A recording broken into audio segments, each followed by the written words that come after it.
Viral video sejumlah warga ramai berdiri di tepi jalan raya Pantura sembari memegangi sapu. Video itu diunggah oleh akun Instagram @rembolsurabaya pada Kamis tanggal 28 April tahun 2022.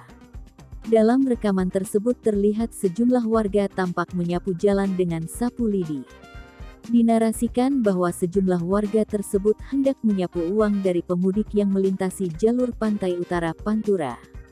Iman Pujiono, pemilik akun Instagram @rembolsurabaya membenarkan bahwa video itu direkamnya sendiri pada Kamis tanggal 28 April tahun 2022. Iman mengabadikan momen tersebut di tengah perjalanan mudiknya dari Jakarta ke Solo, Jawa Tengah.